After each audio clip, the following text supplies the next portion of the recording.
ପ୍ରେଜ୍ ଲୋଡ୍। ମୋର ବ୍ୟକ୍ତିଗତ ତ୍ରାଣକର୍ତ୍ତା ପ୍ରଭୁ ଯୀଶୁଖ୍ରୀଷ୍ଟଙ୍କ ନାମରେ ମୋର ନମସ୍କାର। ମୋର ପ୍ରିୟମାନେ, ମୁଁ ବହୁତ ଉତ୍ସାହିତ ଏବଂ ଆନନ୍ଦିତ ମଧ୍ୟ ଅଟେ ଏହି ସୁନ୍ଦର ସମୟ ଏବଂ ସୁଯୋଗ ପାଇଥିବା ହେତୁ। ମୋର ପ୍ରିୟମାନେ, ଆପଣମାନେ ପ୍ରତ୍ୟେକ ଜାଣନ୍ତି ବର୍ତ୍ତମାନର ସମୟରେ କରୋନା ଭାଇରସ୍ କୋଭିଡ୍-19 ସେ ଆପଣା ପରାକ୍ରମ ଦ୍ୱାରା ଆକ୍ରାନ୍ତ କରି ଚାଲିଅଛି ଏବଂ ତା ସାଥେ ଅନେକଙ୍କର ପ୍ରାଣ ମଧ୍ୟ ସେ ନେଇ ସାରିଅଛି। କରୋନା ଭାଇରସ୍ କୋଭିଡ୍-19 ସେ ଆପଣାର ପରାକ୍ରମ ଦ୍ୱାରା ସମଗ୍ର ପୃଥିବୀରେ ଆପଣାର ଶକ୍ତିକୁ ସେ ପ୍ରକାଶ କରି ଚାଲିଅଛି। ନିଷ୍ଠୁର ଭାବରେ ମନୁଷ୍ୟମାନଙ୍କୁ ସେ ବିନାଶ କରୁଅଛି, କିନ୍ତୁ ମୁଁ ଏହା ବିଶ୍ୱାସ କରୁଅଛି ମୋର ପ୍ରିୟମାନେ, ଅତି ନିକଟ ଭବିଷ୍ୟତରେ ଆମମାନଙ୍କ ପ୍ରଭୁ ଯୀଶୁଖ୍ରୀଷ୍ଟ ଏହି ସମସ୍ତ ସମସ୍ୟାରେ ଆମମାନଙ୍କୁ ସମ୍ପୂର୍ଣ୍ଣ ସେ ଉଦ୍ଧାର କରିବେ। ଏହି ପୃଥିବୀ କରୋନା ଭାଇରସ୍ କୋଭିଡ୍-19ରୁ ସମ୍ପୂର୍ଣ୍ଣ ଭାବରେ ମୁକ୍ତ ହେବ। ହାଲେଲୁୟା। ଯଦି ଆପଣମାନେ ବିଶ୍ୱାସ କରୁଅଛନ୍ତି ତାହେଲେ ମୋ ସହିତ କୁହନ୍ତୁ ହାଲେଲୁୟା। ପ୍ରେଜ୍ ଲର୍ଡ।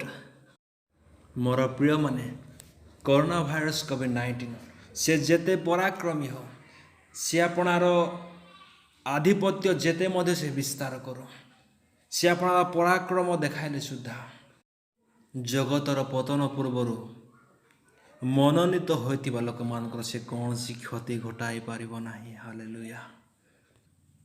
ଏହି କରୋନା ଭାଇରସ୍ ଯେତେ ବଡ଼ ହେଉନା କାହିଁକି, ଆମମାନଙ୍କୁ ଏହା ନିଶ୍ଚିତ ହେବାକୁ ପଡ଼ିବ, ଆମମାନଙ୍କୁ ଏହା ଜାଣି ରଖିବାକୁ ପଡ଼ିବ ଯେ ପ୍ରଭୁ ଯୀଶୁଖ୍ରୀଷ୍ଟ ଏହି କରୋନା ଭାଇରସ୍ ଠାରୁ ମଧ୍ୟ ଅତି ମହାନ ଅଟନ୍ତି। God is bigger than all problems. God is bigger than corona virus. Hallelujah. ଏହି ବିପଦପୂର୍ଣ୍ଣ ସମୟରେ ଆମମାନେ ହତୋତ୍ସାହିତ କିମ୍ବା ନିରୁତ୍ସାହିତ ନ ହୋଇ ଈଶ୍ୱରଙ୍କର ବାକ୍ୟ ଅନୁସାରେ ଆମମାନେ ଆପଣାର ଜୀବନକୁ ସଜାଡ଼ିବା ନିମନ୍ତେ ଆଗେଇ ବଢ଼ୁ। କାରଣ ମୋର ପ୍ରିୟମାନେ, ପ୍ରଭୁ ଯୀଶୁଖ୍ରୀଷ୍ଟଙ୍କର ଆଗମନ ଅତି ସନ୍ନିକଟବର୍ତ୍ତୀ ଅଟେ।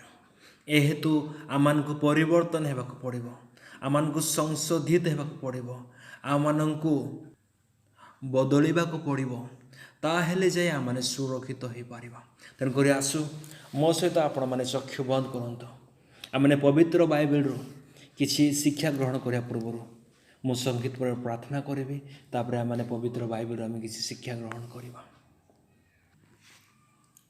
ଯେ ମହାଜ୍ୟୋତି ସୂର୍ଯ୍ୟ ନିମନ୍ତେ ଆପଣ ଆବାସ ସ୍ଥାପନ କରିପାରନ୍ତି, ଯେ ମହାସମୁଦ୍ର ନିମନ୍ତେ ସୀମା ନିରୂପଣ କରନ୍ତି, ଯେ ସ୍ୱର୍ଗଦୂତମାନଙ୍କୁ ବାୟୁ ସଦୃଶ ବ୍ୟବହାର କରନ୍ତି, ଯେ ତାଙ୍କରି ସେବକମାନଙ୍କୁ ଅଗ୍ନି ସ୍ୱରୂପ ବ୍ୟବହାର କରନ୍ତି, ସେ ସ୍ୱର୍ଗସ୍ଥ ପରମେଶ୍ୱରଙ୍କୁ ମୁଁ ଏହି ସମୟରେ ସ୍ମରଣ କରେ।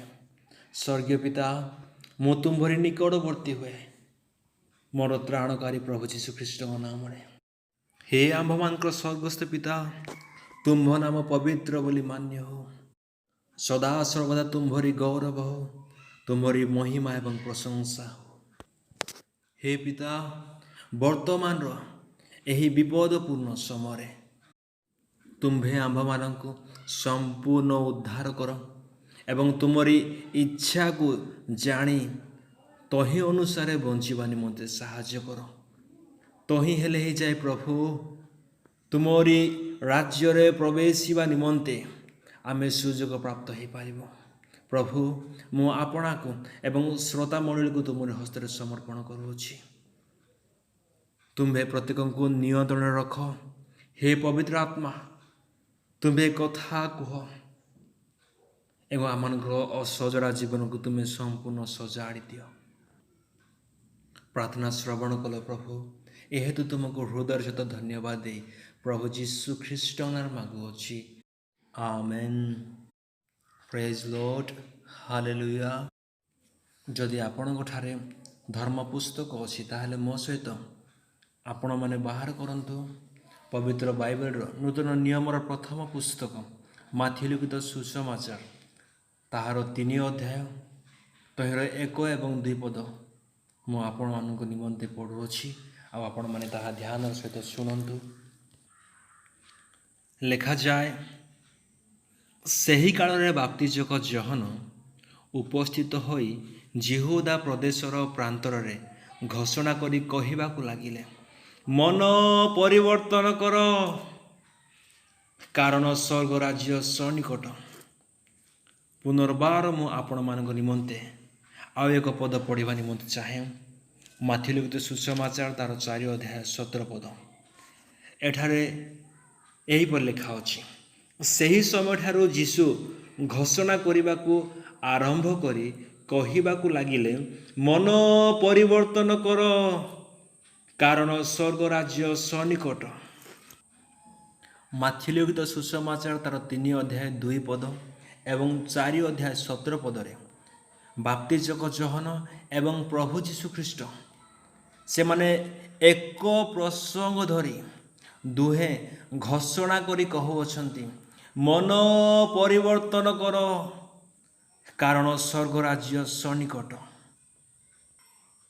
ମୁଁ ଏଠାରେ ଆପଣମାନଙ୍କୁ କହିବାକୁ ଚାହେଁ ମୋର ପ୍ରିୟମାନେ, ଏହି ଯେଉଁ ମନ ପରିବର୍ତ୍ତନର ପ୍ରସଙ୍ଗ, ଏହା ଏକ ଘୋଷଣା କରିବାର ପ୍ରସଙ୍ଗ ଅଟେ। ଏହି କାରଣ ହେତୁ ବାପ୍ତିଜକ ଜହନ ଏବଂ ପ୍ରଭୁ ଯୀଶୁଖ୍ରୀଷ୍ଟ ମନ ପରିବର୍ତ୍ତନର ପ୍ରସଙ୍ଗ ନେଇ ଘୋଷଣା କରି କହିଥିଲେ। ମାଥ୍ୟୁ ତାହାର 3 ଅଧ୍ୟାୟ 1 ଏବଂ 2 ପଦରେ ଜିହୁଦା ପ୍ରଦେଶର ପ୍ରାନ୍ତରରେ, ମୁଁ କହିବା ଶବ୍ଦକୁ ଆପଣମାନେ ଧ୍ୟାନ ଦିଅନ୍ତୁ, ଜିହୁଦା ପ୍ରଦେଶର ପ୍ରାନ୍ତରରେ ବାପ୍ତିଜକ ଜହନ ଉପସ୍ଥିତ ହୋଇ ସେ ଘୋଷଣା କରି କହିଥିଲେ, ମନ ପରିବର୍ତ୍ତନ କର, କାରଣ ସ୍ୱର୍ଗ ରାଜ୍ୟ ସନ୍ନିକଟ। ଜହନଙ୍କର ଘୋଷଣା କରିବାର ସ୍ୱର ଶୁଣି ସେହି ସମୟରେ ଜେରୁସାଲେମର ଏବଂ ସମଗ୍ର ଜିହୁଦା ପ୍ରଦେଶର, ପୁଣି ତା ସହିତ ଜର୍ଦ୍ଦନର ନିକଟବର୍ତ୍ତୀ ସମସ୍ତ ଅଞ୍ଚଳର ଲୋକମାନେ ଜହନ ଯେଉଁ ପ୍ରାନ୍ତରରେ ଥିଲେ ସେହି ପ୍ରାନ୍ତରକୁ ଯାଇ ତାଙ୍କଠାରୁ ମନ ପରିବର୍ତ୍ତନର ବାକ୍ୟ ଶ୍ରବଣ କରୁ କରୁ ସେମାନେ ନିଜେ ନିଜର ପାପକୁ ସ୍ୱୀକାର କରି ବାପ୍ତିଜକ ଜହନଙ୍କ ଦ୍ୱାରା ଜର୍ଦ୍ଦନ ନଦୀରେ ବାପ୍ତିସ୍ମ ଗ୍ରହଣ କରିଥିଲେ। ମୋର ପ୍ରିୟମାନେ, ବାପ୍ତିଜକ ଜହନଙ୍କ ସମୟରେ ଜହନଙ୍କର ରବକୁ ଶୁଣିବା ନିମନ୍ତେ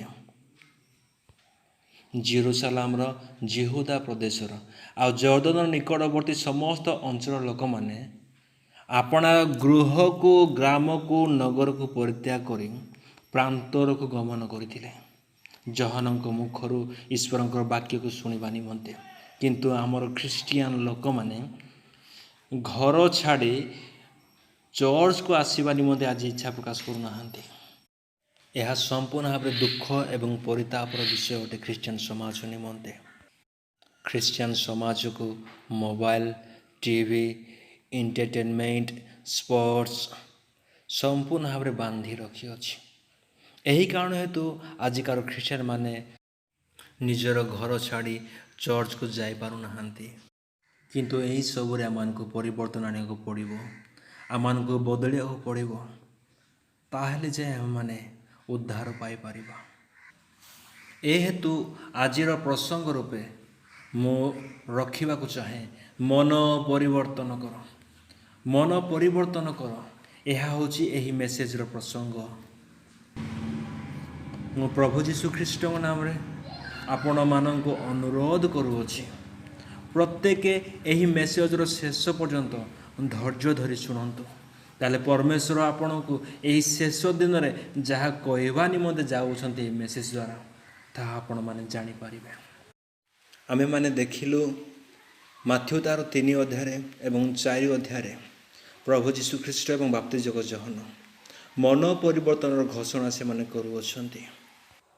ମୋର ପ୍ରିୟମାନେ, ମୁଁ ଆପଣମାନଙ୍କୁ ପଚାରିବାକୁ ଚାହେଁ, ମନ ପରିବର୍ତ୍ତନ ଖ୍ରୀଷ୍ଟିଆନ ଜୀବନରେ ହେଉ କିମ୍ବା ମନୁଷ୍ୟ ଜୀବନରେ ହେଉ, ଏହା କ'ଣ ନିହାତି ଆବଶ୍ୟକ ଅଟେ? ଏହା କି ଗୁରୁତ୍ୱପୂର୍ଣ୍ଣ ବିଷୟ ଅଟେ? ଏହି ମନ ପରିବର୍ତ୍ତନର ପ୍ରସଙ୍ଗ ଉପରେ ବା ପ୍ରଶ୍ନ ଉପରେ ଆପଣଙ୍କର ମତାମତ କ'ଣ? ତାହା ତ ମୁଁ ଜାଣେ ନା, କିନ୍ତୁ ମୁଁ ଏହା କହିବାକୁ ଚାହେଁ, ମନୁଷ୍ୟ ଜୀବନରେ ହେଉ ବା ଖ୍ରୀଷ୍ଟିଆନ ଜୀବନରେ ହେଉ ମନ ପରିବର୍ତ୍ତନ ନିହାତି ପ୍ରୟୋଜନୀୟ ଏବଂ ଆବଶ୍ୟକ ବିଷୟ ଅଟେ। କାହିଁକି ମୋର ପ୍ରିୟମାନେ ବାପ୍ତିସ୍ମ ଯୋହନ ଏବଂ ପ୍ରଭୁ ଯୀଶୁଖ୍ରୀଷ୍ଟ ସେମାନଙ୍କ ଶିକ୍ଷାର ପ୍ରଥମ ପ୍ରସଙ୍ଗରେ ସେମାନେ ଅନ୍ୟ କୌଣସି ବିଷୟ ଘୋଷଣା ନ କରି ବା ନ କହି ମନ ପରିବର୍ତ୍ତନ କରିବା ନିମନ୍ତେ ଘୋଷଣା କରିଥିଲେ। କାହିଁକି ବାପ୍ତିସ୍ମ ଯୋହନ ବା ପ୍ରଭୁ ଯୀଶୁଖ୍ରୀଷ୍ଟ ସେମାନେ କହିଗଲେ ନାହିଁ ଗୃହ ପରିବର୍ତ୍ତନ କର କାରଣ ସ୍ୱର୍ଗ ରାଜ୍ୟ ସନ୍ନିକଟ, ଡ୍ରେସ୍ ପରିବର୍ତ୍ତନ କର କାରଣ ସ୍ୱର୍ଗ ରାଜ୍ୟ ସନ୍ନିକଟ, ବାଇକ୍ ପରିବର୍ତ୍ତନ କର କାରଣ ସ୍ୱର୍ଗ ରାଜ୍ୟ ସନ୍ନିକଟ, ଗ୍ରାମ ପରିବର୍ତ୍ତନ କର ସ୍ୱର୍ଗ ରାଜ୍ୟ ସନ୍ନିକଟ, ଦେଶ ପରିବର୍ତ୍ତନ କର କାରଣ ସ୍ୱର୍ଗ ରାଜ୍ୟ ସନ୍ନିକଟ, ମୋବାଇଲ ପରିବର୍ତ୍ତନ କର କାରଣ ସ୍ୱର୍ଗ ରାଜ୍ୟ ସନ୍ନିକଟ। କିନ୍ତୁ ଏହି ସମସ୍ତ ବିଷୟ ବାପ୍ତିସ୍ମ ଯୋହନ କିମ୍ବା ପ୍ରଭୁ ଯୀଶୁଖ୍ରୀଷ୍ଟ ନ କହି ସେମାନେ କହିଲେ ମନ ପରିବର୍ତ୍ତନ କର କାରଣ ସ୍ୱର୍ଗ ରାଜ୍ୟ ସନ୍ନିକଟ। ମୋର ପ୍ରିୟମାନେ ଏଠାରେ ମୁଁ ଆପଣମାନଙ୍କୁ ଜଣାଇବାକୁ ଚାହେଁ ମନୁଷ୍ୟ ଶରୀରରେ ଯେଉଁ ମନ ଦେଖାଯାଇଥାଏ ତାହା ଏକ ଅଙ୍ଗ ଅଟେ, କିନ୍ତୁ ତାହା ଆଖିକୁ ଦେଖାଯାଏ ନାହିଁ କିମ୍ବା ହସ୍ତ ଦ୍ୱାରା ତାକୁ ସ୍ପର୍ଶ କରାଯାଇପାରେ ନାହିଁ। ତାହା ଏକ ଅଦୃଶ୍ୟ ଅଙ୍ଗ ଅଟେ, କିନ୍ତୁ ତାହା ଦ୍ୱାରା ଅନେକ କାର୍ଯ୍ୟ ସାଧିତ ହୁଏ। ମନ ଶରୀରର ଚାଳକ ବା ଡ୍ରାଇଭର ଅଟେ। ମନ ସର୍ବାଙ୍ଗ ଅଙ୍ଗ ପ୍ରତ୍ୟଙ୍ଗକୁ ଯାହା ନିର୍ଦ୍ଦେଶ କରିଥାଏ ସେହି ସମସ୍ତ ବିଷୟ ସମସ୍ତ ଅଙ୍ଗ ପ୍ରତ୍ୟଙ୍ଗ ପାଳନ କରିଥାନ୍ତି। ଉଦାହରଣ ସ୍ୱରୂପ ମନ କହୁଅଛି ଆଖିକୁ ଟିକଟକ୍ ଭିଡ଼ିଓ ଦେଖିବା ପାଇଁ, ସେହି ସମୟରେ ହାତ ଅଟୋମେଟିକାଲି ଟିକଟକ୍ ଆପ୍ସକୁ ଯିବ ଏବଂ ଆଖିକୁ ଟିକଟକ୍ ଭିଡ଼ିଓ ଦେଖିବା ନିମନ୍ତେ ସାହାଯ୍ୟ କରିବ। ଏହି ପ୍ରକାର ମୋର ପ୍ରିୟମାନେ ମନ ଯେତେବେଳେ ଯାହା ଆମକୁ ନିର୍ଦ୍ଦେଶ କରିଥାଏ ସେହି ସମୟରେ ଅଙ୍ଗ ପ୍ରତ୍ୟଙ୍ଗ ସମସ୍ତ ବିଷୟକୁ ପାଳନ କରି ତାହାକୁ ସମ୍ପାଦନ କରିଥାନ୍ତି। ଆମମାନଙ୍କ ଶରୀରରେ ଥିବା ମସ୍ତକ, ହାତ, ଗୋଡ଼ ସମସ୍ତ ଅଙ୍ଗ ପ୍ରତ୍ୟଙ୍ଗ ମନର କଥାକୁ ମାନିଥାନ୍ତି। ଏହି କାରଣ ହେତୁ ମନକୁ ଶରୀରର ପରିଚାଳକ ବା ଡ୍ରାଇଭର ବୋଲି କୁହାଯାଏ। Mind is the driver of all body, it give direction and instruction to all limbs to fulfill its desire। ମାଥି ଲିଖିତ ସୁସମାଚାର ତାର 3 ଅଧ୍ୟାୟରେ ବାପ୍ତିସ୍ମ ଯୋହନ ଏବଂ 4 ଅଧ୍ୟାୟରେ ପ୍ରଭୁ ଯୀଶୁଖ୍ରୀଷ୍ଟ ମନ ପରିବର୍ତ୍ତନ କରିବା ନିମନ୍ତେ ଲୋକମାନଙ୍କୁ କହିଲେ। କିନ୍ତୁ କାହିଁରୁ ଆମ୍ଭେମାନେ ମନ ପରିବର୍ତ୍ତନ କରିବା ବା କାହିଁରୁ ସେହି ସମୟର ଲୋକମାନେ ଅର୍ଥାତ୍ ପ୍ରଭୁ ଯୀଶୁଖ୍ରୀଷ୍ଟଙ୍କ ସମୟର ଲୋକମାନେ ମନ ପରିବର୍ତ୍ତନ କଲେ? ମୋ ସହିତ ଆପଣମାନେ ବାହାର କରନ୍ତୁ ପ୍ରଥମ ଯୋହନ ତାହାର 3 ଅଧ୍ୟାୟ 4 ପଦ। ମୁଁ ପଢ଼ୁଅଛି, ଯେ କେହି ପାପ କରେ ସେ ମଧ୍ୟ ବ୍ୟବସ୍ଥା ଲଙ୍ଘନ କରେ, କାରଣ ବ୍ୟବସ୍ଥା ଲଙ୍ଘନ ହିଁ ପାପ। ଯେତେ ସମସ୍ତ ଲୋକମାନେ ବ୍ୟବସ୍ଥାକୁ ଲଙ୍ଘନ କରନ୍ତି ବା ନିୟମକୁ ତୋଡ଼ନ୍ତି, ଭାଙ୍ଗନ୍ତି, ସେମାନେ ପାପ କରନ୍ତି। ଆଉ ଯେଉଁମାନେ ପାପ କରନ୍ତି ସେମାନଙ୍କୁ ପାପୀ ବୋଲି କୁହାଯାଏ, କାରଣ ବ୍ୟବସ୍ଥା ଲଙ୍ଘନ ହିଁ ପାପ। ଆପଣମାନେ ପ୍ରତ୍ୟେକ ଜାଣନ୍ତି ଆଦି ପୁସ୍ତକ ତାର 2 ଅଧ୍ୟାୟ 15, 16 ଏବଂ 17 ପଦରେ ସଦାପ୍ରଭୁ ପରମେଶ୍ୱର ଆଦାମକୁ କହିଲେ। ତାର 2:15 ଏବଂ 16, 17 ଏହିପରି ଲେଖା ଅଛି, ପୁଣି ସଦାପ୍ରଭୁ ପରମେଶ୍ୱର ସେହି ମନୁଷ୍ୟକୁ ନେଇ ଏଦନ ଉଦ୍ୟାନକୁ ସୁସଜ୍ଜିତ ଓ ରକ୍ଷିତ କରିବା ପାଇଁ ନିଯୁକ୍ତ କଲେ। ସଦାପ୍ରଭୁ ପରମେଶ୍ୱର ସେହି ମନୁଷ୍ୟକୁ ଆଜ୍ଞା ଦେଇ କହିଲେ, ପିନ୍ ପଏଣ୍ଟ, ତୁମ୍ଭେ ଉଦ୍ୟାନର ସମସ୍ତ ବୃକ୍ଷର ଫଳ ସ୍ୱଚ୍ଛନ୍ଦରେ ଭୋଜନ କରିପାର, ମାତ୍ର ସତ୍ ଜ୍ଞାନଦାୟକ ବୃକ୍ଷର ଫଳ ଭୋଜନ କରିବ ନାହିଁ, ଯେହେତୁ ଯେଉଁଦିନ ତାହା ଖାଇବ ସେହିଦିନ ନିତାନ୍ତ ମରିବ। ସୃଷ୍ଟିର ପ୍ରଥମ ମନୁଷ୍ୟ ଆଦାମକୁ ପରମେଶ୍ୱର ଏହି ଆଜ୍ଞା ପ୍ରଦାନ କରିଥିଲେ ଏଦନ ଉଦ୍ୟାନରେ ନିଯୁକ୍ତ କଲା ପରେ। କିନ୍ତୁ ଯେତେବେଳେ ଆମେ ଆଦି ପୁସ୍ତକ ତାର 3 ଅଧ୍ୟାୟର 6 ପଦକୁ ଯାଉ। ସେଠାରେ ହବା ସୁଖାଦ୍ୟର ଉତ୍ପାଦକ ଓ ନୟନର ଲୋଭଜନକ ଓ ଜ୍ଞାନ ଦେବା ନିମିତ୍ତ ବାଞ୍ଛନ ଦେଖି ହବା ସତ୍ ଜ୍ଞାନଦାୟକ ବୃକ୍ଷର ଫଳ ଖାଇଲା। ସେ ଆପଣା ମନର ନିଷ୍ପତ୍ତି କ୍ରମେ ସେହି ସତ୍ ଜ୍ଞାନଦାୟକ ବୃକ୍ଷର ଫଳ ଖାଇଲା ଏବଂ ଆପଣା ସମସ୍ତ ସ୍ୱାମୀକୁ ମଧ୍ୟ ଦିଅନ୍ତେ ସିଏ ମଧ୍ୟ ତାହା ଖାଇଲା। ଏଠାରେ ଏଇ ଯେଉଁ ସତ୍ ଜ୍ଞାନଦାୟକ ବୃକ୍ଷର ଫଳ ପରମେଶ୍ୱର ଖାଇବା ନିମନ୍ତେ ସମ୍ପୂର୍ଣ୍ଣ ଭାବରେ ଆଦମ ଏବଂ ହବାଙ୍କୁ ନିଷେଧ କରିଥିଲେ। ସେମାନେ ତାହାକୁ ଖାଇଲେ। ଏହାଦ୍ୱାରା ସେମାନେ ଆଜ୍ଞା ଲଙ୍ଘନ କରିଥିଲେ ଏବଂ ବ୍ୟବସ୍ଥା ଲଙ୍ଘନ କରିଥିଲେ। ଏହି କାରଣ ହେତୁ ଆଦମ ଏବଂ ହବା ପରମେଶ୍ୱରଙ୍କ ଦୃଷ୍ଟିରେ ପାପୀ ବୋଲି ଗଣିତ ହୋଇଥିଲେ। କାରଣ ଆମେମାନେ ପଢ଼ୁଥିଲୁ ପ୍ରଥମ ଜହନ ତାର 3 ଅଧ୍ୟାୟ 4 ପଦରେ ବ୍ୟବସ୍ଥା ଲଙ୍ଘନ ହିଁ ପାପ। ଆଦମ ଏବଂ ହବା ଆଦି ପୁସ୍ତକ ତାର 3 ଅଧ୍ୟାୟରେ ପରମେଶ୍ୱରଙ୍କର ଆଜ୍ଞାକୁ ବା ବ୍ୟବସ୍ଥାକୁ ସେମାନେ ଲଙ୍ଘନ କଲେ ଏବଂ ଏହାଦ୍ୱାରା ସେମାନେ ପାପୀ ହେଲେ। ସେମାନେ ଆପଣାର ମନ ମୁତାବକ ପରିଚାଳିତ ହେଲେ ଏବଂ ମନୁଷ୍ୟ ଜୀବନରେ ମୃତ୍ୟୁକୁ ସ୍ୱାଗତ କଲେ। ସେହି ମନା ଫଳ ଖାଇବାର ସମୟଠାରୁ ଆରମ୍ଭ କରି ପ୍ରଭୁ ଯୀଶୁଖ୍ରୀଷ୍ଟଙ୍କର ଏବଂ ବାପ୍ତିଜକ ଯୋହନଙ୍କର ଆବିର୍ଭାବ ପର୍ଯ୍ୟନ୍ତ ପ୍ରତ୍ୟେକ ମନୁଷ୍ୟ ଆପଣାର ମନ ମୁତାବକ ପରିଚାଳିତ ହେଲେ ଏବଂ ତାଦ୍ୱାରା ଅନେକ ପାପ କଲେ, ଅନେକ ଘୃଣ୍ୟ କାମ କଲେ, ଅନେକ ଅପରାଧ କଲେ। ଏହି କାରଣ ହେତୁ ପ୍ରଭୁ ଯୀଶୁଖ୍ରୀଷ୍ଟ ଏବଂ ବାପ୍ତିଜକ ଯୋହନ ମାଥି ଲିଖିତ ସୁସମାଚାରରେ ମନ ପରିବର୍ତ୍ତନ ପ୍ରସଙ୍ଗ ଧରି କହିବାକୁ ଲାଗିଲେ, ମନ ପରିବର୍ତ୍ତନ କର କାରଣ ସ୍ୱର୍ଗ ରାଜ୍ୟ ସନ୍ନିକଟ। ଆଦମ ଏବଂ ହବା ଆପଣାର ମନ ଦ୍ୱାରା ପରିଚାଳିତ ହୋଇ ସେମାନେ ପରମେଶ୍ୱରଙ୍କ ଆଜ୍ଞାକୁ ଲଙ୍ଘନ କଲେ। ଏହାଦ୍ୱାରା ମନୁଷ୍ୟ ଜୀବନରେ ପାପ ପ୍ରବେଶ କଲା ଏବଂ ମୃତ୍ୟୁ ଅଭିଶାପ ପ୍ରବେଶ କଲା। ସମୟ ଅନୁକ୍ରମେ ଆଦମ ଏବଂ ହବାଙ୍କ ଔରସରୁ ଅନେକ ପୁତ୍ର କନ୍ୟା ଜାତ ହେଲେ ଏବଂ ସେମାନଙ୍କ ଔରସରୁ ଯେଉଁମାନେ ଜାତ ହେଲେ ସେମାନେ ପାପୀ ବୋଲି ଗଣିତ ହେଲେ ଧାର୍ମିକ ପରମେଶ୍ୱରଙ୍କ ସମ୍ମୁଖରେ। ଆଜି ମଧ୍ୟ ସମଗ୍ର ପୃଥିବୀରେ ଯେତେ ସମସ୍ତ ଲୋକ ଜନ୍ମଗ୍ରହଣ କରିଅଛନ୍ତି ଇନକ୍ଲୁଡ଼ିଂ ମି ଏବଂ ଯେତେ ସମସ୍ତ ବ୍ୟକ୍ତି ଜନ୍ମ ହେବାକୁ ଯାଉଅଛନ୍ତି ଭବିଷ୍ୟତରେ ସେମାନେ ମଧ୍ୟ ସେହି ଆଦମ ଏବଂ ହବାଙ୍କର ଔରସରୁ ଜନ୍ମ ହେବାକୁ ଯାଉଥିବା ହେତୁ ସେମାନେ ମଧ୍ୟ ପାପୀ ବୋଲି ଗଣିତ ହେବେ ମାତାର ଗର୍ଭରୁ। ଏଠାରେ ମୁଁ ଆପଣମାନଙ୍କୁ ଏକ ଚମକିଲା ଭଳି ବିଷୟ କହିବା ନିମନ୍ତେ ଚାହେଁ। ତାହା କ'ଣ ଅଟେ?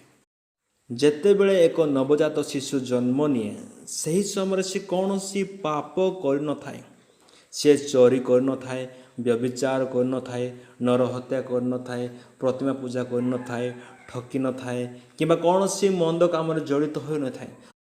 ତଥାପି ସେ ପାପୀ ବୋଲି ଗଣିତ ହେଉଅଛି। ଏହା କି ସେହି ନବଜାତ ଶିଶୁ ପ୍ରତି ଅନ୍ୟାୟ ନୁହେଁ? ଏହା କିପରି ହେଉଅଛି?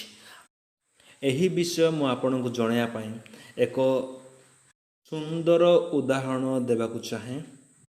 ଆମେମାନେ ପ୍ରତ୍ୟେକ ଜାଣୁ ଗ୍ରୀଷ୍ମ ଋତୁରେ ଅନେକ ଫଳ ଦେଖିବା ନିମନ୍ତେ ମିଳିଥାଏ। ଆମ୍ବ ଗଛରେ ଆମ୍ବ ଫଳିଥାଏ, ତେନ୍ତୁଳି ଗଛରେ ତେନ୍ତୁଳି ଫଳିଥାଏ, କୁସୁମ ଗଛରେ କୁସୁମ ଫଳିଥାଏ, ପିଜୁଳି ଗଛରେ ପିଜୁଳି ଫଳିଥାଏ, ଜାମ ଗଛରେ ଜାମ ଫଳିଥାଏ, ପଣିସ ଗଛରେ ପଣିସ ଫଳିଥାଏ। ଏହି ପ୍ରକାର ସବୁ ଗଛରେ ସବୁ ପ୍ରକାର ଫଳ ଆମେ ଦେଖିବାକୁ ପାଇଥାଉ ଗ୍ରୀଷ୍ମ ଋତୁରେ। କିନ୍ତୁ ଆପଣ ମୋତେ କୁହନ୍ତୁ ଶୀତ ଋତୁରେ ଏଇ ଆମ୍ବ ଗଛର ଆମ୍ବ, ପଣିସ ଗଛର ପଣିସ, ଖଜୁରୀ ଗଛର ଖଜୁରୀ, ପିଜୁଳି ଗଛର ପିଜୁଳି କୁଆଡ଼େ ଯାଇଥାଉଛନ୍ତି? ଶୀତ ଋତୁରେ କାହିଁକି ସେମାନେ ଦେଖାଯାଆନ୍ତି ନାହିଁ? କାହିଁକି ସେମାନେ ଶୀତ ଋତୁରେ ଫଳନ୍ତି ନାହିଁ?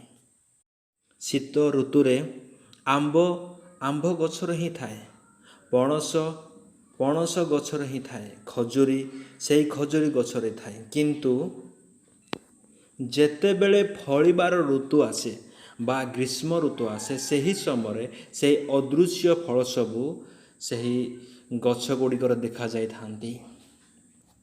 ଶୀତ ଋତୁରେ ଯେଉଁ ଆମ୍ବ ଆମ୍ବ ଗଛରେ ଦେଖାଯାଉନଥିଲା, କିନ୍ତୁ ତାହା ଗ୍ରୀଷ୍ମ ଋତୁରେ ଦେଖାଯାଉଅଛି। ଗ୍ରୀଷ୍ମ ଋତୁରେ ଆମେ ଯେଉଁ ଆମ୍ବକୁ ଆମ୍ବ ଗଛରେ ଦେଖିଥାଉ, ତାହା କୁଆଡ଼େ ଯାଇନଥାଏ, ସେହି ଆମ୍ବ ଗଛରେ ହିଁ ଥାଏ। ଠିକ୍ ସେହି ପ୍ରକାର ମୋର ପ୍ରିୟମାନେ, ଯେତେବେଳେ ସ୍ୱର୍ଗସ୍ଥ ପରମେଶ୍ୱର ଆଦମ ଏବଂ ହବାଙ୍କୁ ସୃଷ୍ଟି କଲେ, ସେହି ସମୟରେ ଆମେମାନେ ସେହି ସମୟରେ ନଥିଲୁ ସତ, କିନ୍ତୁ ଆମେ ଅଦୃଶ୍ୟ ଭାବରେ ଆଦମ ଏବଂ ହବାଙ୍କ ସଙ୍ଗେ ଥିଲୁ, ସେମାନଙ୍କ ଶରୀରରେ ଥିଲୁ। କିନ୍ତୁ ସମୟ ଅନୁସାରେ ଆମ୍ଭେମାନେ ଏହି ପୃଥିବୀରେ ଜନ୍ମ ନେଲୁ। ଯେତେବେଳେ ଆଦମ ଏବଂ ହବା ପାପ କଲେ, ସେହି ସମୟରେ ଆମ୍ଭେ ସେମାନଙ୍କ ସହିତ ଥିଲୁ ଅଦୃଶ୍ୟ ଭାବରେ। ଏହି ହେତୁ ଆମ୍ଭେ କୌଣସି ପାପ ନ କଲେ ମଧ୍ୟ ଆମେମାନେ ପାପୀ ଅଟୁ। କୌଣସି ଭୁଲ ନ କଲେ ମଧ୍ୟ ଆମେମାନେ ଦୋଷୀ ଅଟୁ। କୌଣସି ଅପରାଧ ନ କଲେ ମଧ୍ୟ ଆମେମାନେ ଅପରାଧୀ ଅଟୁ। ଏହି କାରଣ ହେତୁ ଇସ୍ରାଏଲର ରାଜା ଦାଉଦ ଗୀତ ସଂହିତା ତାର 51 ଅଧ୍ୟାୟର 5 ପଦରେ ଏହି ପ୍ରକାର କହିଲେ, ଦେଖ, ଅପରାଧରେ ମୁଁ ନିର୍ମିତ ହେଲି ଓ ପାପରେ ମୋ ମାତା ମୋତେ ଗର୍ଭରେ ଧାରଣ କଲା।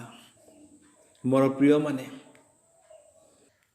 ରାଜା ଦାଉଦ ଅତି ଭଲ ଭାବରେ ଜାଣିଥିଲେ କି ଯେ ସିଏ ଆମମାନେ ଶିଶୁ ଅବସ୍ଥାରୁ ହିଁ ପାପୀ ଅଟୁ ବୋଲି। ଏହି ହେତୁ ସେ ଏହି ବିଷୟ ସେ ପ୍ରକାଶ କଲେ। ସୃଷ୍ଟିର 6000 ବର୍ଷ ପରେ ମଧ୍ୟ ଆଜି ଯେତେ ସମସ୍ତ ଲୋକ ଜନ୍ମଗ୍ରହଣ କରୁଅଛନ୍ତି, କୌଣସି ପାପ ନ କଲେ ମଧ୍ୟ ଆଜି ପାପୀ ବୋଲି ଗଣିତ ହେଉଅଛନ୍ତି। ତେଣୁ ପ୍ରେରିତ ପାଉଲ ରୋମିଓ ତାର 3 ଅଧ୍ୟାୟ 23 ପଦରେ କହିଲେ, For all have sinned and come short of the glory of God. ସମସ୍ତେ ପାପ କରିଅଛନ୍ତି ଓ ଈଶ୍ୱରଙ୍କ ଗୌରବରୁ ରହିତ ହୋଇଅଛନ୍ତି। ଏକ ନବଜାତ ଶିଶୁ ପାପ ନ କଲେ ମଧ୍ୟ ସେ ପାପୀ ବୋଲି ଗଣିତ ହୁଏ ଏବଂ ଈଶ୍ୱରଙ୍କ ଗୌରବରୁ ଆଜି ସେ ରହିତ ହେଉଅଛି। ଏହି ପ୍ରକାରେ ବଡ଼ଠାରୁ ଆରମ୍ଭ କରି ଛୋଟ ପ୍ରତ୍ୟେକ ଆଜି ପାପରେ ପଡ଼ିଯାଇଅଛନ୍ତି। ବାପ୍ତିଜକ ଯୋହନ ଏବଂ ପ୍ରଭୁ ଯୀଶୁଖ୍ରୀଷ୍ଟ କହିଲେ, ମନ ପରିବର୍ତ୍ତନ କର। କିନ୍ତୁ ଆମକୁ କାହିଁରୁ ମନ ପରିବର୍ତ୍ତନ କରିବାକୁ ପଡ଼ିବ? ଏଠାରେ ଆମମାନଙ୍କୁ ପାପରୁ ମନ ପରିବର୍ତ୍ତନ କରିବାକୁ ପଡ଼ିବ ମୋର ପ୍ରିୟମାନେ। ଆଉ ପାପ କ'ଣ ଅଟେ? ପରମେଶ୍ୱରଙ୍କର ବ୍ୟବସ୍ଥା ଲଙ୍ଘନ କରିବା ହିଁ, ତାଙ୍କର ଆଜ୍ଞାକୁ ଅମାନ୍ୟ କରିବା ହିଁ ପାପ ଅଟେ। କିନ୍ତୁ କିଏ ଏହି ମନ ପରିବର୍ତ୍ତନ କରିବ? ସେହି ବିଷୟ ମାଥି ଲିଖିତ ସୁସମାଚାର ତାର 9 ଅଧ୍ୟାୟର 13 ପଦରେ ଲେଖାଯାଇଅଛି। କିନ୍ତୁ ଆମ୍ଭେ ବଳିଦାନ ଭଲ ନ ପାଇ ଦୟା ଭଲ ପାଉ। ଏହି ବାକ୍ୟର ମର୍ମ ତୁମେମାନେ ଯାଇ ଶିକ୍ଷା କର। କାରଣ ମୁଁ ଧାର୍ମିକମାନଙ୍କୁ ଆହ୍ୱାନ କରିବା ନିମନ୍ତେ ଆସିନାହିଁ, ମାତ୍ର ପାପୀମାନଙ୍କୁ ଆହ୍ୱାନ କରିବା ନିମନ୍ତେ ଆସିଅଛି। ଏହି ପଦର ଇଂଲିଶ ଭର୍ସନ୍ ଆମେ ଦେଖିବା। ଇଂଲିଶର KJV version, the gospel of Matthew chapter 9 verse 13, But go ye and learn what that meant. I will have mercy and not sacrifice, for I am not come to call the righteous, but sinners to repentance. ଏହି ପଦର last ପାର୍ଟରେ ଲେଖାଯାଇଅଛି, For I am not come to call the righteous, but sinners to repentance. ଏହି English KJV version ଆମକୁ ସ୍ପଷ୍ଟ କରିଦେଉଅଛି କି ଯେ ପାପୀମାନେ ହିଁ ମନ ପରିବର୍ତ୍ତନ କରିବେ ବା ପ୍ରାୟଶ୍ଚିତ କରିବେ। ଧାର୍ମିକମାନେ ମନ ପରିବର୍ତ୍ତନ କରିବେ ନାହିଁ, କିନ୍ତୁ ପାପୀମାନେ ମନ ପରିବର୍ତ୍ତନ କରିବେ। ଆଉ ଯେଉଁମାନେ ବ୍ୟବସ୍ଥା ଲଙ୍ଘନ କରନ୍ତି ସେମାନେ ପାପ କରନ୍ତି, ଆଉ ଯେଉଁମାନେ ପାପ କରନ୍ତି ସେମାନେ ପାପୀ ବୋଲି ଗଣିତ ହୁଅନ୍ତି। ଆଉ ଯେଉଁମାନେ ପାପ କରନ୍ତି ସେମାନେ ତାହାର ବେତନ ସ୍ୱରୂପେ ମୃତ୍ୟୁବରଣ କରନ୍ତି, ଯାହା ରୋମିଓ ତାର 6 ଅଧ୍ୟାୟର 23 ପଦରେ ଲେଖାଯାଇଅଛି। କାରଣ ପାପର ବେତନ ମୃତ୍ୟୁ। For the wages of sin is death, but the gift of God is eternal life through Jesus Christ our Savior. Hallelujah. ମୋର ପ୍ରିୟମାନେ, ଆମେମାନେ ଜାଣି ରଖୁ, ଆମେ ଯେଉଁ ବ୍ୟବସ୍ଥା ଲଙ୍ଘନ କରୁ ତାହାଦ୍ୱାରା ଆମେ ପାପ କରିଥାଉ ଏବଂ ପାପ କରିବା ଦ୍ୱାରା ଆମ୍ଭେ ଆପଣା ଜୀବନରେ ମୃତ୍ୟୁକୁ ଆମେ ଆହ୍ୱାନ କରିଥାଉ, ରୋଗକୁ ଆହ୍ୱାନ କରିଥାଉ, ଅଭିଶାପକୁ ଆହ୍ୱାନ କରିଥାଉ। ଏପରି ଅନେକ ମନ୍ଦ ବିଷୟକୁ ଆମେ ଆପଣା ଜୀବନରେ ଆହ୍ୱାନ କରିଥାଉ। କିନ୍ତୁ ଈଶ୍ୱରଙ୍କର ଅନୁଗ୍ରହ ଦାନ ତାହା କ'ଣ ଅଟେ? ଆମମାନଙ୍କର ପ୍ରଭୁ ଯୀଶୁଖ୍ରୀଷ୍ଟ ଈଶ୍ୱରଙ୍କର ଅନୁଗ୍ରହ ଦାନ ଅଟନ୍ତି ଆମମାନଙ୍କ ନିମନ୍ତେ। ସେହି ପ୍ରଭୁ ଯୀଶୁଖ୍ରୀଷ୍ଟଙ୍କର ସହଭାଗିତା ଦ୍ୱାରା ଆମମାନେ ଅନନ୍ତ ଜୀବନ ଆମମାନେ ପାଇପାରିବା। ହାଲେଲୁୟା, ପ୍ରେଜ୍ ଲର୍ଡ। ଯେଉଁ ଅନନ୍ତ ଜୀବନ ଏଦନ ଉଦ୍ୟାନରେ ଆଦମ ଏବଂ ହବା ହରାଇଥିଲେ, ସେହି ଅନନ୍ତ ଜୀବନ ଆମମାନଙ୍କୁ ପୁନର୍ବାର ଦେବା ନିମନ୍ତେ ପ୍ରଭୁ ଯୀଶୁଖ୍ରୀଷ୍ଟ ଏହି ପୃଥିବୀକୁ ଓହ୍ଲାଇ ଆସିଥିଲେ। ହାଲେଲୁୟା। ମୁଁ ପୂର୍ବରୁ ଆପଣମାନଙ୍କୁ କହୁଥିଲି ମୋର ପ୍ରିୟମାନେ, ଆଦମ ଏବଂ ହବା ଆପଣା ମନ ଅନୁସାରେ ପରିଚାଳିତ ହୋଇ ସେମାନେ ଆପଣା ଜୀବନରେ ମୃତ୍ୟୁକୁ ନିମନ୍ତ୍ରଣ କଲେ। ମନ ଯାହା ଚାହିଁଲା ତାହା ସେମାନେ କଲେ। ମନର ବଶବର୍ତ୍ତୀ ହୋଇ ସେମାନେ ଆଜ୍ଞା ଲଙ୍ଘନ କଲେ। ଏହାଦ୍ୱାରା ବହୁତ ବଡ଼ କ୍ଷତି ସେମାନେ ଆପଣା ଜୀବନରେ ପାଇଥିଲେ। ଆଦାମଙ୍କ ସମୟରେ ପୃଥିବୀରେ ମନୁଷ୍ୟମାନଙ୍କ ଦୁଷ୍ଟତା ଅତି ବଡ଼ ଥିଲା ଏବଂ ତା ସହିତ ପ୍ରତ୍ୟେକ ମନୁଷ୍ୟର ଅନ୍ତଃକରଣର ଭାବନାର ପ୍ରତ୍ୟେକ କଳ୍ପନା ଅବିରତ ଅନବରତ ଭାବରେ କେବଳ ମନ୍ଦ ହିଁ ମନ୍ଦ ଥିଲା। କଳ୍ପନାରେ ମନ୍ଦ ଦେଖାଯାଉଥିଲା, ମନର ଚିନ୍ତାରେ ମନ୍ଦ ଦେଖାଯାଇଥିଲା। ଅନେକ ବ୍ୟକ୍ତି ଆପଣାର ମନ ମୁତାବକ ପରିଚାଳିତ ହେଲେ, ଆପଣାର ମନକୁ ନିୟନ୍ତ୍ରଣ କରି ରଖିଲେ ନାହିଁ ଏବଂ ଅନେକ ମନ୍ଦ କର୍ମରେ କୁକର୍ମରେ ଆପଣାକୁ ଜଡ଼ିତ କଲେ। ଏହି ହେତୁ ଭାବାଦୀ ଜିରିମିୟଙ୍କ ଦ୍ୱାରା ଜିରିମିୟ ତାର 3:22 ପଦରେ ଏହିପରି ପରମେଶ୍ୱର କହିଲେ, ହେ ବିପଥଗାମୀ ସନ୍ତାନ ଗଣ ଫେର, ଆମ୍ଭେ ତୁମମାନଙ୍କର ବିପଥ ଗମନ ରୂପ ରୋଗ ସୁସ୍ଥ କରିବା। ପୁରାତନ ନିୟମର ଲୋକମାନେ ଆପଣାର ମନ ମୁତାବକ ପରିଚାଳିତ ହୋଇ ଅନେକ ମନ୍ଦ କର୍ମ ସେମାନେ କଲେ। ମନକୁ ସେମାନେ ଆପଣା ବଶରେ ରଖିପାରିଲେ ନାହିଁ, ମନକୁ ସେମାନେ ନିୟନ୍ତ୍ରଣ କରିପାରିଲେ ନାହିଁ। ସେମାନେ ଯାହା ଭାବିଲେ ଏବଂ ଯାହା ଚିନ୍ତା କଲେ ସେ ସମସ୍ତ ବିଷୟ କରିଲେ।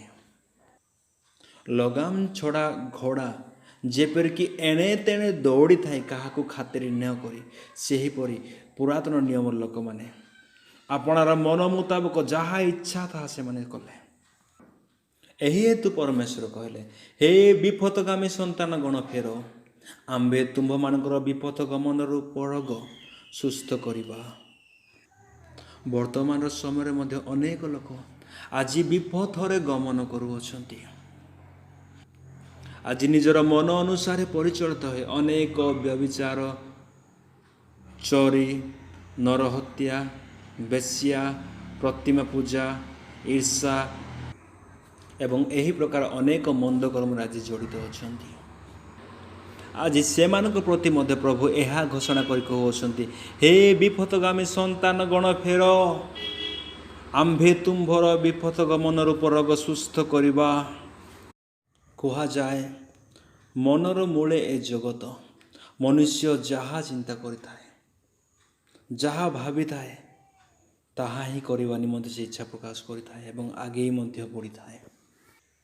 ଯଦି ଆମ୍ଭେମାନେ ଆଜି ବ୍ୟବସ୍ଥା ଲଙ୍ଘନ କରି, ଆଜ୍ଞା ଲଙ୍ଘନ କରି ପାପ କରିଅଛୁ, ତାହେଲେ ଆମମାନଙ୍କୁ ପାପରୁ ଫେରିବାକୁ ପଡ଼ିବ, ମନ ପରିବର୍ତ୍ତନ କରିବାକୁ ପଡ଼ିବ। କୁହାଯାଏ, ରିପେଣ୍ଟାନ୍ସ ଇଜ୍ ନଟ୍ ଆନ୍ emotion but it is a decision.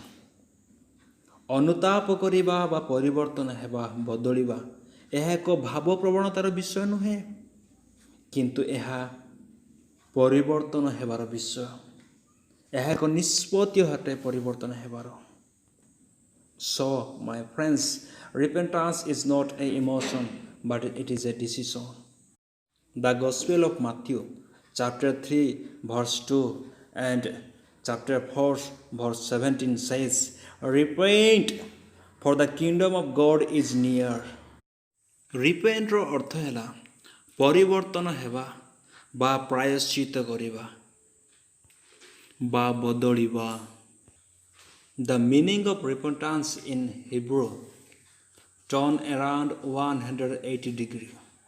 ଏହାର ଅର୍ଥ ହେଲା, ଏବ୍ରୀୟ ଭାଷାରେ ପରିବର୍ତ୍ତନର ଅର୍ଥ ହେଲା 180 ଡିଗ୍ରୀ ବୁଲିବା ବା ଘୂରିବା।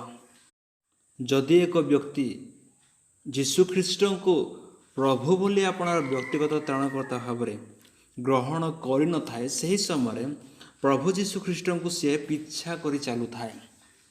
କିନ୍ତୁ ଯେତେବେଳେ ସେ ପ୍ରଭୁ ଯୀଶୁଖ୍ରୀଷ୍ଟଙ୍କୁ ଆପଣର ବ୍ୟକ୍ତିଗତ ତ୍ରାଣକର୍ତ୍ତା ଭାବରେ ଗ୍ରହଣ କରିବା ନିମନ୍ତେ ଇଚ୍ଛା ପ୍ରକାଶ କରେ, ସେହି ସମୟରେ ପ୍ରଭୁ ଯୀଶୁଖ୍ରୀଷ୍ଟଙ୍କୁ ସିଏ ପିଛା କରି ନ ଚାଲି ବରଞ୍ଚ 180 ଡିଗ୍ରୀ ସମ୍ପୂର୍ଣ୍ଣ ଭାବରେ ବୁଲିଯାଏ, ପ୍ରଭୁ ଯୀଶୁଖ୍ରୀଷ୍ଟଙ୍କ ଆଡ଼କୁ ଚାଲିବାକୁ ଲାଗେ। Hallelujah. But in Hebrew language, the meaning of repentance is change your mind. ତୁମ୍ଭର ମନକୁ ପରିବର୍ତ୍ତନ କର, ତୁମ୍ଭେ ପ୍ରାୟଶ୍ଚିତ କରି ଫେରି ଆସ, ତୁମେ ସମ୍ପୂର୍ଣ୍ଣ ପରିବର୍ତ୍ତିତ ହୁଅ, ତୁମେ ସମ୍ପୂର୍ଣ୍ଣ ଭାବରେ ବଦଳି ଯାଅ। ଅତି ସରଳ ଅର୍ଥରେ ମନ ପରିବର୍ତ୍ତନର ଅର୍ଥ କହିବାକୁ ଗଲେ, ଯେତେବେଳେ ଏକ ବ୍ୟକ୍ତି ପ୍ରଭୁ ଯୀଶୁଖ୍ରୀଷ୍ଟଙ୍କୁ ଆପଣାର ବ୍ୟକ୍ତିଗତ ତ୍ରାଣକର୍ତ୍ତା ଭାବରେ ଗ୍ରହଣ କରିନଥାଏ, ସେହି ସମୟରେ ସେ ଯଦି ନାଶ ଖାଉଥାଏ, ତାସ ଖେଳୁଥାଏ, ମଦ୍ୟପାନ କରୁଥାଏ, ବ୍ୟଭିଚାର କର୍ମ କରୁଥାଏ, ପ୍ରତିମା ପୂଜା କରୁଥାଏ, ଚୋରି କରୁଥାଏ, ଲାଞ୍ଚ ନେଉଥାଏ, ପ୍ରତିବାସୀକୁ ଘୃଣା କରୁଥାଏ, ମିଥ୍ୟା କହୁଥାଏ, ପ୍ରବଞ୍ଚନା କରୁଥାଏ ଏବଂ ତା ସାଥେ ଏହି ପ୍ରକାର ଅନେକ ମନ୍ଦ କର୍ମ କରୁଥାଏ, କିନ୍ତୁ ପ୍ରଭୁ ଯୀଶୁଖ୍ରୀଷ୍ଟଙ୍କୁ ଆପଣାର ବ୍ୟକ୍ତିଗତ ତ୍ରାଣକର୍ତ୍ତା ଭାବରେ ଗ୍ରହଣ କରିସାରିଲା ପରେ ସେହି ବ୍ୟକ୍ତି ସେ ନାଶ ଛାଡ଼ିଦେବ, ମଦ ଛାଡ଼ିଦେବ, ବ୍ୟଭିଚାର ଛାଡ଼ିଦେବ, ପ୍ରତିମା ପୂଜା ଛାଡ଼ିଦେବ, ଚୋରି ଛାଡ଼ିଦେବ, ଲାଞ୍ଚ ନେବାର ଛାଡ଼ିଦେବ, ମିଛ କହିବାର ଛାଡ଼ିଦେବ, ପ୍ରବଞ୍ଚନା କରିବାର ଛାଡ଼ିବ, ଘୃଣା କରିବାର ଛାଡ଼ିବ, ସମ୍ପୂର୍ଣ୍ଣ ଭାବରେ 180 ଡିଗ୍ରୀ ଟର୍ନ ଏରାଉଣ୍ଡ ହେବ। ଏହାକୁ ହିଁ ମନ ପରିବର୍ତ୍ତନ ବୋଲି କୁହାଯାଏ। ପୁନର୍ବାର ମୁଁ ଆପଣମାନଙ୍କୁ କହିବାକୁ ଚାହେଁ, ଯଦି ଏକ ବ୍ୟକ୍ତି ମଦ୍ୟପାନ କରୁଥାଏ, ତାହେଲେ ସେ ପ୍ରଭୁ ଯୀଶୁଖ୍ରୀଷ୍ଟଙ୍କୁ ଗ୍ରହଣ କଲା ପରେ ସେ ମଦ୍ୟପାନ ଛାଡ଼ିଦେବ। ବ୍ୟଭିଚାର କର୍ମ କରୁଥିଲେ ବ୍ୟଭିଚାର କର୍ମ ଛାଡ଼ିଦେବ, ତାସ ଖେଳୁଥିଲେ ତାସ ଖେଳିବାର ଛାଡ଼ିଦେବ, ନାଶ ଖାଉଥିଲେ ନାଶ ଚୁବେଇବାର ଛାଡ଼ିଦେବ, ହିଂସା କରୁଥିଲେ ହିଂସା କରିବାର ଛାଡ଼ିଦେବ। ଏହାକୁ ହିଁ ମନ ପରିବର୍ତ୍ତନ ବୋଲି କୁହାଯାଏ। If a person truly want to change his life, then he should firstly change his mind. ଯଦି ଏକ ବ୍ୟକ୍ତି ବାସ୍ତବରେ ପରିବର୍ତ୍ତନ ହେବାକୁ ଚାହେଁ, ତାହେଲେ ପ୍ରଥମେ ତାକୁ ଆପଣାର ମନକୁ ପରିବର୍ତ୍ତନ କରିବାକୁ ପଡ଼ିବ। ଏକ ବ୍ୟକ୍ତି ଆପଣାର ମନକୁ ପରିବର୍ତ୍ତନ କଲେ ହିଁ ଯାଏ ସେ ଆପଣାର ଜୀବନକୁ ପରିବର୍ତ୍ତନ କରିପାରିବ, ଆପଣାର ସ୍ୱଭାବକୁ ପରିବର୍ତ୍ତନ କରିପାରିବ, ଆପଣାର କାର୍ଯ୍ୟକଳାପକୁ ପରିବର୍ତ୍ତନ କରିପାରିବ। କିନ୍ତୁ ଯଦି ବି ଆଜି ଆମେ ବାପ୍ତିସ୍ମ ନେଲା ପରେ, ପବିତ୍ର ଆତ୍ମା ଗ୍ରହଣ କଲା ପରେ, ପର ଭାଷା କହିଲା ପରେ ମଧ୍ୟ, ଭାବବାଣୀ କହିଲା ପରେ ମଧ୍ୟ ଯଦି ଆମେ ନାଶ ଛାଡ଼ି ପାରୁନାହୁଁ, ବ୍ୟଭିଚାର କର୍ମ ଛାଡ଼ି ପାରୁନାହୁଁ, ତାସ ଖେଳିବାର ଛାଡ଼ି ପାରୁନାହୁଁ, ଝଗଡ଼ା କରିବାର ଛାଡ଼ି ନାହୁଁ, ପ୍ରତିମା ପୂଜା କରିବାର ଛାଡ଼ି ନାହୁଁ, ଲାଞ୍ଚ ନେବାର ଛାଡ଼ି ନାହୁଁ, ଚୋରି କର୍ମ କରିବାର ଛାଡ଼ି ନାହୁଁ, ହିଂସା କରିବାର ଛାଡ଼ି ନାହୁଁ, ତାହେଲେ ନିଶ୍ଚିତ ହୋଇଯାଆନ୍ତୁ ଆପଣମାନେ ଯେ ଆପଣମାନେ ମନ ପରିବର୍ତ୍ତନ କରିନାହାନ୍ତି। କାରଣ ଯେଉଁମାନେ ମନ ପରିବର୍ତ୍ତନ କରିଅଛନ୍ତି ସେମାନଙ୍କ ପାଖରେ ଏହି ସମସ୍ତ ପୁରାତନ ସ୍ୱଭାବ ଦେଖାଯିବ ନାହିଁ। ଯଦି ଏହି ସମସ୍ତ ମନ୍ଦ ସ୍ୱଭାବ ଆଜି ମଧ୍ୟ ଆମମାନଙ୍କ ଜୀବନରେ ଦେଖାଯାଉଅଛି, ତାହେଲେ ଆପଣମାନେ ନିଶ୍ଚିତ ହୁଅନ୍ତୁ ଆପଣମାନଙ୍କର ମନ ପରିବର୍ତ୍ତନ ହୋଇନାହିଁ। ଏହେତୁ ପ୍ରଭୁ ଆଜି ଆପଣମାନଙ୍କୁ କଥା କହୁଅଛନ୍ତି, ଆଉ କହୁଅଛନ୍ତି ମନ ପରିବର୍ତ୍ତନ କର, କାରଣ ସ୍ୱର୍ଗ ରାଜ୍ୟ ସନ୍ନିକଟ। ଯଦି ମନ ପରିବର୍ତ୍ତନ କରିବାରେ ବିଳମ୍ବ କରିବେ, ତାହେଲେ ହୁଏତ ଭବିଷ୍ୟତରେ ଆପଣଙ୍କୁ କ୍ଷତି ସହ୍ୟ କରିବାକୁ ପଡ଼ିବ। ଜ୍ଞାନୀ ରାଜା ସଲୋମନ ହିତୋପଦେଶ 28 ଅଧ୍ୟାୟର 13 ପଦରେ ଏହି ପ୍ରକାର କହନ୍ତି, ଯେ ଆପଣା ଅଧର୍ମ ଆଚ୍ଛାଦନ କରେ ସେ ମଙ୍ଗଳ ପାଏ ନାହିଁ, ମାତ୍ର ଯେଉଁ ଲୋକ ତାହା ସ୍ୱୀକାର କରି ଛାଡ଼େ ସେ ଦୟା ପାଇବ। ହାଲେଲୁୟା। ମୋର ପ୍ରିୟମାନେ, ଆମ୍ଭେ ଆପଣର ଅଧର୍ମକୁ ନିଜର ପାପକୁ ଘୋଡ଼ାଇ ରଖିଲେ ଆମେମାନେ ପରମେଶ୍ୱରଙ୍କ ଦ୍ୱାରା ଦୟା କିମ୍ବା ମଙ୍ଗଳ ମାନେ ପାଇବା ନାହିଁ, ଆମମାନଙ୍କର ମଙ୍ଗଳ ହେବ ନାହିଁ, ଆମେ ଆଶୀର୍ବାଦ ପାଇବା ନାହିଁ, ଆମେ ଆଶୀର୍ବାଦ ହରାଇ ବସିବା। ଯଦି ଆଜି ବି ଆମ୍ଭେମାନେ ନାଶ ଚୁବାଉଅଛୁ, मद्यपान करूछु, ताश खेलुछु, झगड़ा करूछु, व्यभिचार करूछु, प्रतिमा पूजा करूछु, चोरी करूछु, लांच नौछु, मिथ्या साक्ष्य देउछु, प्रवंचना करूछु, घृणा करूछु, निंदा करूछु, ताहेले आम्भे माने दया पाइबा नाही, आमने मंगल पाइबा नाही, आमनकर मंगल हेबो नाही। एई समस्त अधर्म को स्वीकार करी छाड़िले ही जाए आमने परमेश्वर को द्वारा दया पाई परिबा। हालेलुया। जो परमेश्वर दयार आकर अटंती सी आमनकु तांकरी महादयारे आमनकु सी दया करिवे, सी आमनको निमंते दयावान हेबे। आम्भे आपणार मन को परिवर्तन करी सकल अधर्म को छाड़िले ही जाए आमने मंगल पाइबा। जदि आमने अधर्म को छाड़िबा नाही ताहेले मंगलर परिवर्ते अमंगल आम्भ प्रति परमेश्वर घटाइबे। एहेतु आसंतु मोर प्रिय माने आम्भे आपणार समस्त अधर्म को आई माने संपूर्ण भाव छाड़ी देव, संपूर्ण भाव त्यागी देव, संपूर्ण भाव आम्भे आपणार मन को परिवर्तन करी प्रभु जीशु ख्रीष्ट निकट को गमन करू। हालेलुया। फिलिपियो तार 2 अध्याय 5 पदरे प्रेरित पाउल एही प्रकार लिखिले, ख्रीष्ट जीशुंकर जेपरि मन थिला तुम्भ मानकर सेही परि मन हो। हाँ मोर प्रिय माने ख्रीष्ट जीशुंकर जेपरि मन थिला आम्भ मानकर से प्रकार मन हो। आमनकर गर्वित मन न हो, आमनकर पापरे पूर्ण मन न हो, किंतु प्रभु जीशु ख्रीष्ट से ईश्वर रूपी हेले है ईश्वर सहित से समान हो रहिबा निमंते इच्छा प्रकाश कले नाही। ता परिवर्ते से मनुष्य सदृश है दास रूप धारण कले। मनुष्य मानक मध्य अति नीचतम कर्म होची दास्य कर्म, जहाकू हलिया बोली मध्य कहा जाए थाए। से परि दास्य कर्म से कले। दास जेपरि अपना मालिकर समस्त कथा को माने सेही बड़ी प्रभु जीशु ख्रीष्ट लोकमानकर समस्त कथा को से मानिले। जो माने कहले प्रभु मते दृष्टि शक्ति फेराई दियो, से मन को प्रभु जीशु ख्रीष्ट दृष्टि शक्ति प्रदान कले। प्रभु जीशु ख्रीष्ट छोटा मानकर दुखर अवस्था देखी से मान को चलवा निमंते साहाय्य कले। पक्षाघात रोगी मानकर आवश्यकता जानी से मान को संपूर्ण सुस्थ कले। असुची व्यक्ति माने जो माने कुष्ठ रोग पीड़ित होते से माने प्रभु जीशु ख्रीष्ट को निवेदन करी कहले मते संपूर्ण सूची कर। आउ से मान को दास स्वरूप है प्रभु जीशु ख्रीष्ट से मान को सूची कले, संपूर्ण सुस्थ कले। हालेलुया। मानव जातिर समस्त विषय को से श्रवण करी से मान आवश्यकता को से जुगाई दास स्वरूपे मानव जातिर समस्त विषय को मानी एवं समस्त भार को से बहन करथिले एवं अपना को संपूर्ण भाव शून्य करी मनुष्य भाव देखा जाए मृत्यु पर्यंत, हाँ क्रूसीय मृत्यु पर्यंत से पितांकर आज्ञा बह अपना को संपूर्ण भाव अवनत कले। से अपना को नम्र कले, से अपना को संपूर्ण भाव शून्य कले। मोर प्रिय माने प्रभु जीशु ख्रीष्ट मनरे गर्व नथिला, अहं नथिला, अबाध्य स्वभाव नथिला, किंतु प्रभु जीशु ख्रीष्ट मनरे नम्रता थिला, आज्ञा बहता थिला, विश्वासता थिला। एहेतु आस मोर प्रिय माने प्रभु जीशु ख्रीष्ट जे बड़ी मन थिला आज आमे आपणार मन को सही बड़ी करो। सही बड़ी करबा निमंते सर्वप्रथमे आम्भे आपणार मन को परिवर्तन करिया को पड़िबो।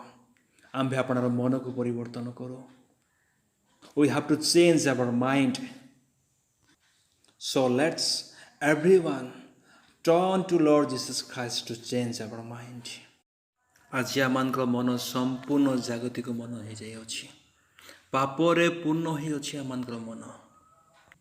आसतु यही सबुर संपूर्ण भाव मुक्त होगा निमंते उद्धार पाइबा निमंते आमे उद्धारकर्ता प्रभु जीशु ख्रीष्ट निकट को दौड़ी जाओ। आम्भे आपणार मन को परिवर्तन करूँ, ताहले आम माने दया पाइबा, आम मानकर मंगल हेबो। स्वर्ग राज्य आम माने बास करि पारिबा, स्वर्ग राज्यर अधिकारी आम माने होई पारिबा। परमेश्वर ए वाक्य द्वारा प्रत्येक आशीर्वाद करूँ। चक्षु बंद करूँ। मु शेष प्रार्थना करने चाहे। हे आमर नित्य जीवित अपरिवर्तनीय परमेश्वर, तुम्भे जे अच्छो से अच्छो, तुम्भे स्वयं भूत, तुम्भे काली आज एवं चिरकाल समान परमेश्वर। प्रभु तुम ठारे कौन सी परिवर्तन देखा जाए ना, कौन सी विकार देखा जाए ना, किंतु आमे माने मनुष्य होइथिबा हेतु प्रभु आज आम ठारे परिवर्तन देखा जाउछि। आमने बदली जाउछु प्रभु, ऋतु बदलिला भली आमने पापरे पड़ी जाउछु, आमने भूल करि बसुछु, आमनकर पाद खसी जाउछि। आमनको तुमे क्षमा कर प्रभु। तुम्हें आपण वाक्य रूपी दौड़ी द्वारा आमको तुमे संपूर्ण भाव प्रभु तुमे बांधी रख। लगाम छोड़ा घोड़ा को जेपरी दौड़ी रे बांधी रखा जाउछि, हे पिता सही भली तुम्हें आपण वाक्यर दौड़ी द्वारा आमको तुमे बांधी रख। आम मानकर चल चंचल व्यतिव्यस्त अस्तव्यस्त मन को तुमे संपूर्ण भाव सुस्थिर कर प्रभु। हे पिता आमनकर प्रभु जीशु ख्रीष्टर जेपरी मन थिला सही बन तुम्हें आम प्रत्येक को तुम्हें प्रदान कर एवं तुम्हारी गौरव निमंते व्यवहार कर। जो वाक्य प्रभु तुम्हें बपन कल ताहा प्रत्येक उर्वर भूमि रे पड़ो एवं प्रत्येक विश्वासी जीवन 100 गुण फल नहीं आसु तुम्हारी गौरव निमंते प्रभु। प्रत्येक तुम्हारी लोक मान तुम्हें व्यवहार कर। प्रार्थना श्रवण कल तुमको धन्यवाद दे प्रभु जीशु ख्रीष्ट मागुअछि, आमेन। मोर प्रिय माने यही मेसेज आमे केवल मन परिवर्तन विषय देखा पाइलु, किंतु तार जो बाकी अंश स्वर्ग राज्य सन्निकट यही विषय आमे नेक्स्ट पार्ट रे आमने श्रवण करिबा। एठारे जो स्वर्ग राज्य विषय बाप्तिजक जहन एवं प्रभु जीशु ख्रीष्ट कहले ताहा केउ राज्य अटे एवं केउ राज्य ताहा सन्निकट ही आसुथिला सही समय जो विषय बाप्तिजक जहन एवं प्रभु जीशु ख्रीष्ट कहले। आसंतु सही विषय जानिबा निमंते आपण माने मो यूट्यूब चैनल सहित कनेक्ट हे रुहंतु एवं नुआ नुआ विषय प्रभुंकर आत्मा द्वारा जानिबा निमंते इच्छा प्रकाश करंतु। परमेश्वर आपण प्रत्येक को आशीर्वाद करंतु।